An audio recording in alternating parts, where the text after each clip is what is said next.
मैं तैयार हूं कहीं भी किसी टाइम भी नरेंद्र मोदी डिबेट करें मेरे साथ। आपको क्या लगता है नरेंद्र मोदी डिबेट करने आएंगे? नहीं आ सकते हैं, क्योंकि मैं आपको बताता हूं क्या होगा। पहला सवाल मैं उनसे पूछूंगा, नरेंद्र मोदी जी आप मुझे बताइए, ये अदानी जी जो है इनका आपके साथ क्या रिश्ता है? पहली बार वहीं फंस जाएंगे।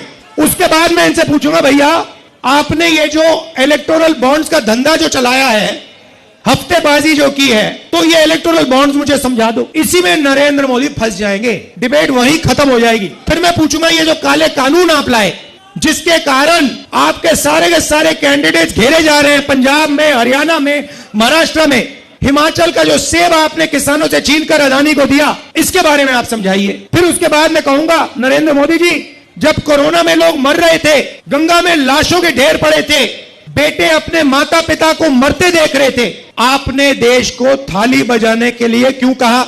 मोबाइल फोन चलाने के लिए क्यों कहा? उसके बाद मैं पूछूंगा, मोदी जी एक बात बताइए, आपने वो जो शी जिनपिंग है उसको झूले पे झुलाया, उसको आपने समोसा खिलाया और वो हिंदुस्तान की दिल्ली जितनी जमीन उठा के ले गया, उसकी आर्मी आज तक उसमें बैठी हुई है, ये आपने क्या किया? उसके बाद मैं पूछूंगा, नरेंद्र मोदी जी अग्निवीर स्कीम जो आप लाए, ये मुझे बताइए आप अग्निवीर स्कीम क्यों लाए? 2 तरीके के शहीद आपने क्यों बनाए? डिबेट में यह भी पूछूंगा, नरेंद्र मोदी जी गैस सिलेंडर का दाम के बारे में बताइए, महंगाई के बारे में बताइए, बेरोजगारी के बारे में बताइए। तो नरेंद्र मोदी डिबेट नहीं कर सकते हैं। देश के प्रधानमंत्री चमचों के सामने इंटरव्यू में खुल के कहते हैं, मैं बायोलॉजिकल नहीं हूं, मैं बायोलॉजिकल नहीं हूं, मुझे परमात्मा ने ऊपर से भेजा है, मिशन के लिए भेजा है। सड़क पे आपको ये कोई कह दे तो आप उसे क्या कहोगे? उसे कहोगे भैया माफ करो, काम अपना करो, हमें अपना काम करने दो। और उनके चमचे क्या कहते हैं? वाह वाह वाह वाह वाह, क्या बात बोली, परमात्मा ने भेजा है, प्रधानमंत्री को परमात्मा ने भेजा। भैया कैसा भेजा है? परमात्मा ने भेजा। और कोविड के समय कहते हैं लाशों की ढेर पड़ी हैं गंगा में, यहां पे यमुना पार हजारों लोग अस्पतालों के सामने, अंदर नहीं सामने लेटकर आखिरी सांस तोड़ रहे हैं। जिनको परमात्मा ने भेजा है वो आके कहते हैं भाई और बहनों मोबाइल फोन की लाइट जला दो। फिर युवा कहते हैं भैया हमें रोजगार दीजिए। जिसको परमात्मा ने भेजा है वो कहते हैं भैया एक काम करो, ये जो नालियां होती है ना, इसमें गैस होती है, एक पाइप लो, उसको नाली में डालो, पाइप में से गैस निकलेगी, गैस में आग लगाओ और पकौड़े बनाओ। भैया परमात्मा जी आपने कैसा आदमी भेज दिया। अजीब सी बात यह है कि ये सिर्फ 22 लोगों के लिए काम करते हैं, अदानी जी के लिए, अंबानी जी के लिए, वो जो भी चाहते हैं 2 मिनट में मोदी जी कर देते हैं। और गरीब जनता 24 घंटा हाथ जोड़ के कर्जा माफी मांगे, सड़क मांगे, अस्पताल मांगे, शिक्षा मांगे, नरेंद्र मोदी बस देखते रहते हैं। हिमाचल प्रदेश के युवा सेना में जाते हैं, बॉर्डर पे खड़े होते हैं, जिंदगी दे देते हैं, जान देने के लिए तैयार होते हैं। पहले क्या होता था, अगर कोई शहीद होता था, शहीद का दर्जा मिलता था, फैमिली की प्रोटेक्शन होती थी, परिवार को पेंशन मिलती थी। नरेंद्र मोदी जी ने शहीद के 2 कैटेगरियां बना दी है। एक कैटेगरी नॉर्मल जवान और ऑफिसर, जिसको शहीद का दर्जा मिलेगा, पेंशन मिलेगी, कैंटीन मिलेगी, सारी की सारी प्रोटेक्शन मिलेगी, रिस्पेक्ट मिलेगी, इज्जत मिलेगी। और दूसरा शहीद, जिसको नरेंद्र मोदी अग्निवीर कहते हैं, उसे ना ट्रेनिंग मिलेगी, ना पेंशन मिलेगी, उसको उठाकर 3 साल बाद, 4 साल बाद आर्मी के बाहर फेंक दिया जाएगा। अमित शाह आए, कहते हैं कि अग्निवीरों को पैरामिलिट्रीज में, पुलिस में नौकरी मिलेगी। सवाल ये नहीं है, सवाल ये है कि अगर हिंदुस्तान का एक युवा देश के लिए शहीद होने के लिए तैयार है तो उसको वही रिस्पेक्ट मिलनी चाहिए जो दूसरे युवाओं को मिलती है। हमें 2 तरीके के शहीद नहीं चाहिए, हमें 2 तरीके के जवान नहीं चाहिए। इंडिया की सरकार आएगी और हमारा पहला काम, महालक्ष्मी योजना से पहले, पहली नौकरी पक्की से पहले, किसान कर्जा माफी से पहले, पहला काम होगा कि हम अग्निवीर योजना को फाड़ कर कूड़ेदान में फेंक देंगे।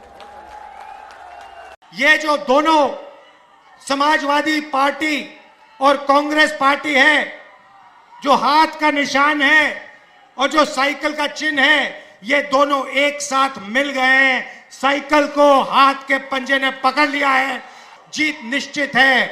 यहां पे मैं बता रहा हूं, लिख लो, यहां पे क्लीन स्वीप होने जा रही है इंडिया गठबंधन की। लाइन लगने वाली है सीटों की, टकाटक टकाटक टकाटक टकाटक। और उसके बाद good bye BJP, good bye Narendra Modi, tata. Narendra Modi ji कहते हैं मैं भगवान का काम करता हूं, और उनके नेता कहते हैं कि जगन्नाथ जी मोदी जी के भक्त हैं। आप सोचिए इनके दिमाग में कितना अहंकार आ गया है। एक व्यक्ति कहता है मैं भगवान के लिए काम करता हूं, और उनका चमचा कहता है कि नहीं नहीं नहीं, भगवान इनके लिए काम करते हैं, ये भगवान के लिए काम नहीं करते हैं। तो ये इनकी सच्चाई है। कॉन्स्टिट्यूशन को, संविधान को बचाना है। हमारे कैंडिडेट्स को जिताइए, अंबेडकर जी का कॉन्स्टिट्यूशन है उसकी रक्षा कीजिए, और जनता की सरकार बनाइए। कोई नहीं जानता, माफ करना मुझे, पहली बार जब गांधी फिल्म बनी तब दुनिया में क्यूरियोसिटी हुई, अच्छा ये क्या, कौन। शाखाओं में जिनकी वर्ल्ड व्यू बनती है वो गांधी जी को नहीं समझ सकते, वो गोडसे को समझते हैं, गोडसे के रास्ते को अपनाते हैं। गांधी जी पूरी दुनिया के लिए एक इंस्पिरेशन थे। Martin Luther king junior, Nelson Mandela, Albert Einstein, ये सब लोग गांधी से इंस्पायर हुए। हिंदुस्तान में करोड़ों लोग गांधी का रास्ता अपनाते हैं, अहिंसा और सत्य के रास्ते पे चलते हैं। लड़ाई सत्य और असत्य के बीच में है, हिंसा और अहिंसा के बीच में है। हिंसा के लोग, असत्य के लोग ना अहिंसा को समझ सकते हैं, ना सत्य को समझ सकते हैं। धन्यवाद। नमस्कार। कैंपेन खत्म हुआ। मैं देश की जनता को और कांग्रेस के सारे कार्यकर्ताओं को, इंडिया गठबंधन के कार्यकर्ताओं को, कांग्रेस पार्टी के जो बब्बर शेर हैं, आप सबको दिल से धन्यवाद करना चाहता हूं। इतना समर्थन दिया आप सब ने, देश की जनता ने, और हमारे कार्यकर्ता हर इंच के लिए लड़े। इलेक्शन संविधान को बचाने का है, हिंदुस्तान के संस्थाओं को, इंस्टीट्यूशंस को बचाने का है, और हमने नैरेटिव को कंट्रोल किया और एक नया विजन हिंदुस्तान के लिए हमने सामने रखा। गरीबों के लिए, किसानों के लिए, स्मॉल मीडियम बिजनेसेस के लिए, बेरोजगार युवाओं के लिए इंडिया गठबंधन की सरकार बन रही है।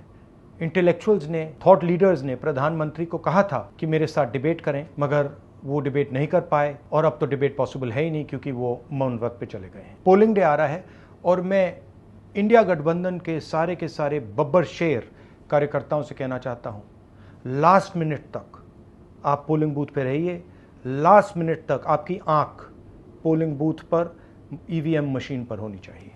बहुत बहुत धन्यवाद।